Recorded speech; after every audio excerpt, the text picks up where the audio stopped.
Hello everyone, welcome to my channel. Keep it simple but significant. I am your host Sasi. Let's start today's discussion. In which year was the State Information Commission created? किस year में state information commission create किया गया था? तो देखिए, right to information act जो है वो इनेक्ट हुआ था ईयर 2005 में, और इसी के साथ क्रिएशन हुआ था both the central information commission and the state information commission. तो ईयर होगा आपका 2005। Answer is B. In which of the following cases the Supreme Court has used its power of judicial review?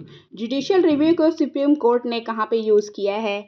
तो देखिए, Keshavananda Bharti case 1973 में use किया है, Privi purse evolution case 1971 में किया है, मिनर्वा मिल्स केस 1980 में भी किया है, और गोलकनाथ केस 1967 में भी किया है, बैंक नेशनलाइजेशन केस 1970 में भी किया है, और ऐसे ही कई सारी जगह पे किया है। So the answer is D, all of the above.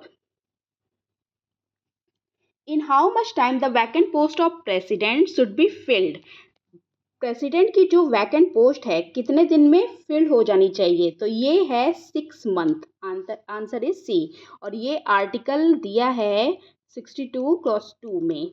Okay, constitution का जो आर्टिकल 62 क्लॉज 2 है उसमें ये बोला गया है कि प्रेसिडेंट शुड बी फिल्ड, जो मतलब पोस्ट है, vacant post of the president should be filled within 6 months from the date of occurrence of vacancy, because of his death, resignation और रिमूवल। कई रीजन हो सकते हैं।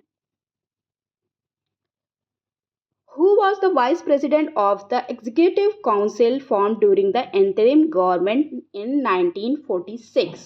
तो वाइस प्रेसिडेंट कौन बने थे एग्जीक्यूटिव काउंसिल के जब इंटरिम गवर्नमेंट बने थी 1946 की? तो ये थे Jawaharlal Nehru. Answer is D.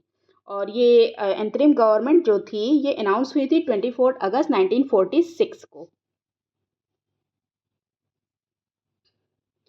Parliament or state legislature can declare a seat vacant if a member abstained from himself without permission from the session for at least how many days? अगर parliament या state legislature जो है वो किसी seat को vacant कर देता है, अगर वो कोई मेंबर अपने आप को कितने दिनों तक abstain कर देता है विदाउट परमिशन, तो ये है 60 days। Answer is B. Samta Judgment 1997 is related to which of the following schedule of Indian Constitution? तो समता जजमेंट जो है वो रिलेटेड है शेड्यूल 5 से। समता जजमेंट जो है वो सुप्रीम कोर्ट ने जजमेंट दिया था 1997 में। इसमें इन्होंने नलिफाई किया था all mining leases granted by the state government of Andhra Pradesh, जो कि शेड्यूल एरिया में किया गया था। और ये भी कहा गया था कि to stop all mining operations to protect the land of tribal people.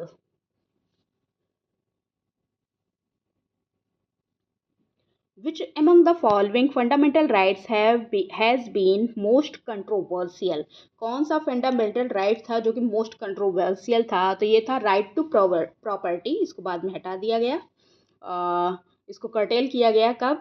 25th amendment के साथ।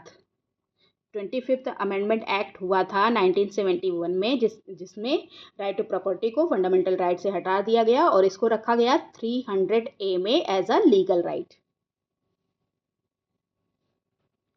Which among the following amendment act is also called as mini constitution? कौन सा अमेंडमेंट एक्ट है जो मिनी कॉन्स्टिट्यूशन के नाम से जाना जाता है? तो ये है 42 amendment act 1976। Okay, next question.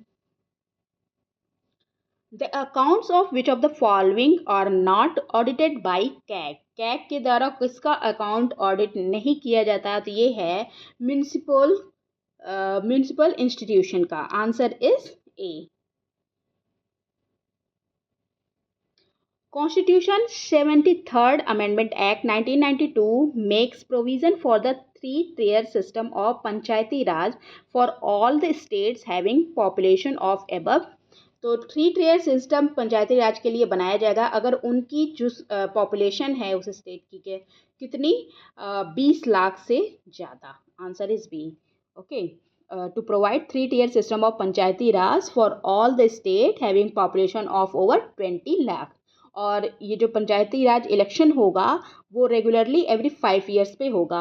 और इसमें ये भी प्रावधान है कि 33% से कम नहीं होना चाहिए जो शेड्यूल ट्राइब्स हैं, वुमेंस हैं, शेड्यूल कास्ट हैं, इनकी सीट पर रिजर्वेशन 33% से कम नहीं होना चाहिए।